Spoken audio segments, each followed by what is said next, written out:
Have you ever been at work or at school and you're getting a lot of praise for a project that you completed and everyone is telling you how smart you are, how good you are, how great you are, and you can't help but feel like if they actually knew, they would be disappointed that you're not as smart or as great as they think that you are, and then you start to feel like a fraud and that you're pretending almost like you're lying to them, and you're just so terrified of being discovered as someone being less smart or less great than everyone perceives you to be. And if you have, and a lot of people have, then congratulations, you have experienced imposter syndrome.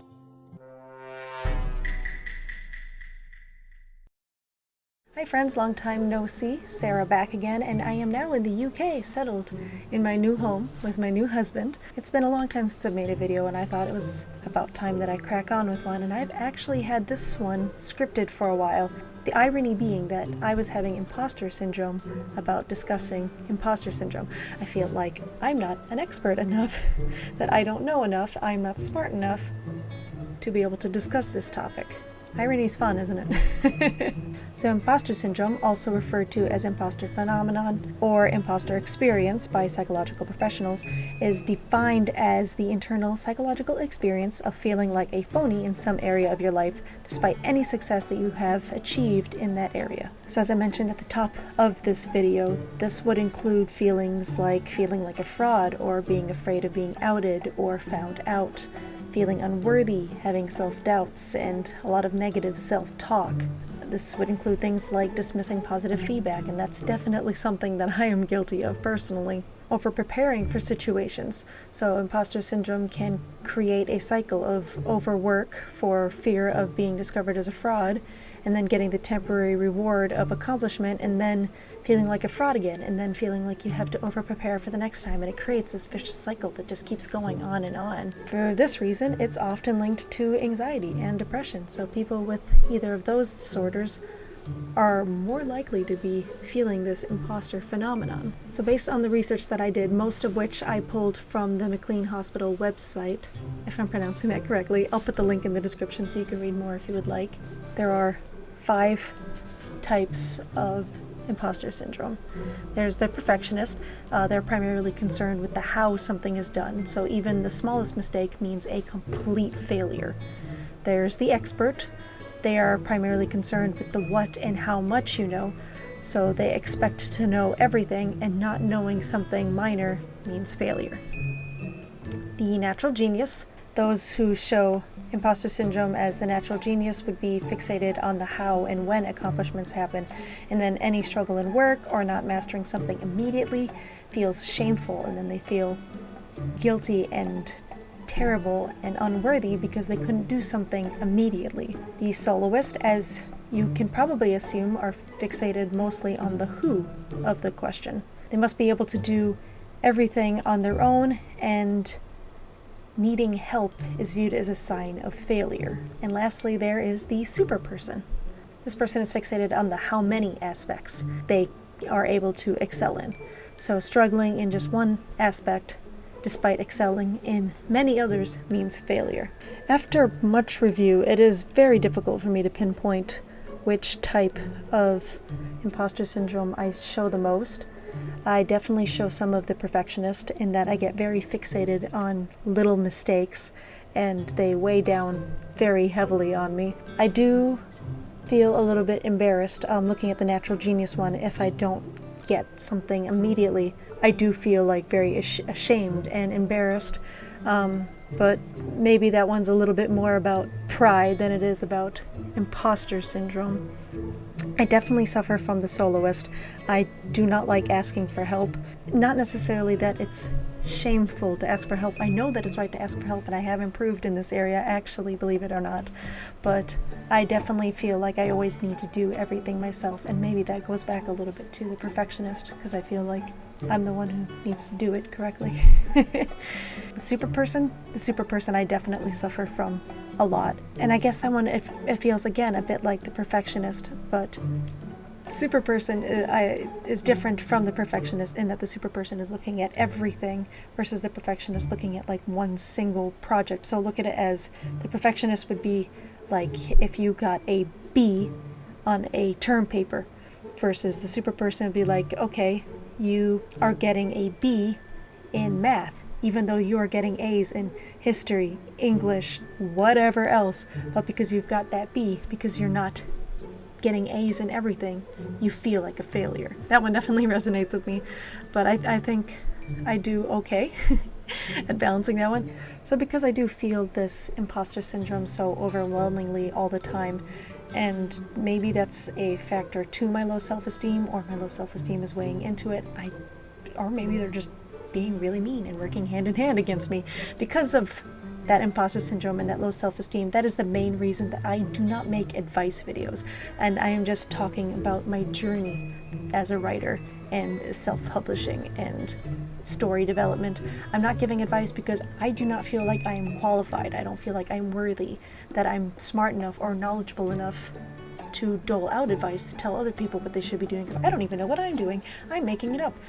And maybe me making this video and talking about that is me trying to not feel like a fraud. I'm being open and honest here, which is a perfect and actually, quite honestly, unintentional segue into overcoming imposter syndrome. So step one, what I've read online, is educating yourself. So learning about and understanding imposter syndrome. Congratulations, if you've stuck with me this far into the video, you've completed step one. But probably do a little more research yourself, because I have imposter syndrome and I don't think I'm knowledgeable enough to tell you about imposter syndrome. Oh, this video is just so ironic. It's just so ironic. Step two, which I just did. Open up, share your feelings with trusted friends and family. That's you guys, your trusted friends. Share your failures. It helps you to accept them and to grow. And it also helps those around you see that it's okay to stumble, and that stumbling and mistakes do not mean failure.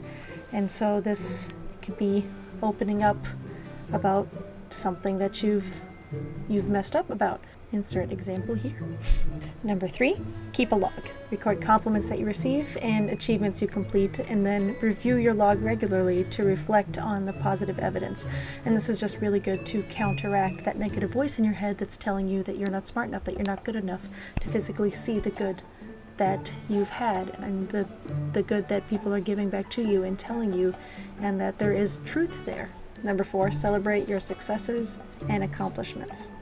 And I think that one speaks for itself. When you do something good, when you feel good about it, celebrate it. Don't get bogged down in thinking you could have done this better, or there was a little mistake here. No, you did something great, celebrate it.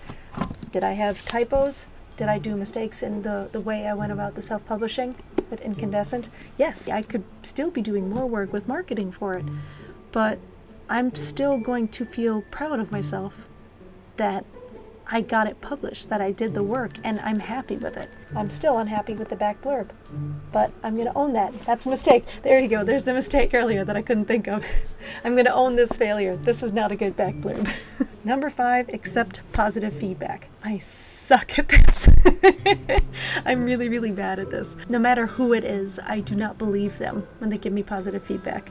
Like my husband, for example, he will speak so highly of my work and tell me how great it is and how much I need to pursue it. And my brain will write it off as, well, you're my husband. You have to say that. My mom keeps asking for the sequel, very excited to hear what happens next in Incandescent. And I'm like, well, you're my mom. You have to say that. Or the way my sister speaks so highly of Moonrise. You're my sister. Of course. But even when I'm hearing it from strangers, it's still, my brain is still trying to rationalize it somehow, like they're just trying to be polite. That makes sense, right? So I am still working on accepting positive feedback. Number 6, embrace positive self-talk and practice self-compassion.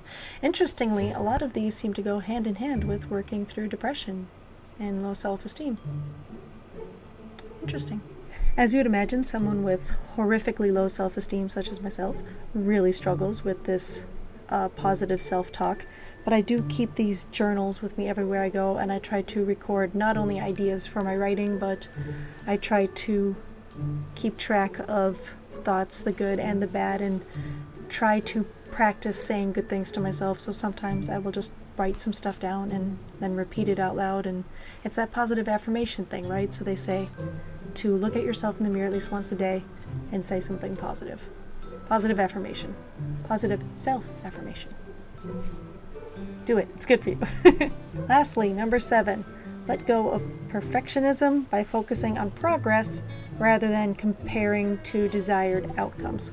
So, for example, I may have had the idea that I was going to sell thousands of copies of Incandescent Magic Unknown, which I was realistic and knew that was not going to happen, but maybe that was the desired outcome that I wanted, and because I've only sold, I don't know, let's say 50 copies, I'm comparing myself to that and I'm saying I'm not near that number that I want it to be. I am a failure. No, it's still an accomplishment. It's still progress. I've still sold 50 copies. 50 more people know this story that's been in my brain since I was 12 years old because of what accomplishment I have made. Sure, it's not 1,000, but 50 is still great. And so I guess that goes back to that positive self-talk. See, I'm practicing. So I guess what I was looking to accomplish with this video was just put that out there. I'm sure a lot of people have heard about imposter syndrome or imposter experience, imposter phenomenon, whatever you choose to call it. I'm sure a lot of people have heard about it and have an understanding of what it is, but as something that I personally struggle with a lot, and I know a lot of authors specifically, a lot of artists specifically seem to put themselves at risk for it by putting their art out there.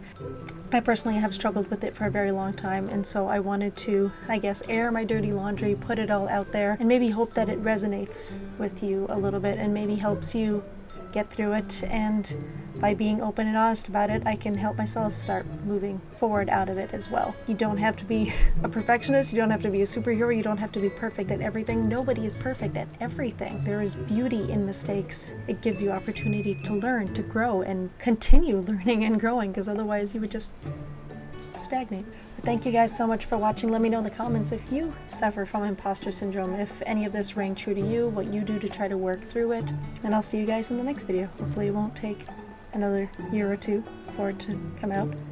But if there's anything you would like to hear more about, definitely let me know. I'm looking for new ideas for videos.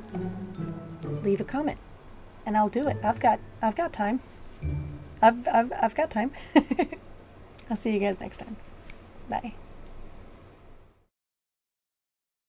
And everyone's congratulating. I was having imposter syndrome about discussing. We're talking about everything as opposed to just one project. Sorry, Mike. Sorry about that. I hit the microphone. I can shoot lots of basketballs. I can shoot lots of baskets. I can shoot lots of touchdowns. Who's sports?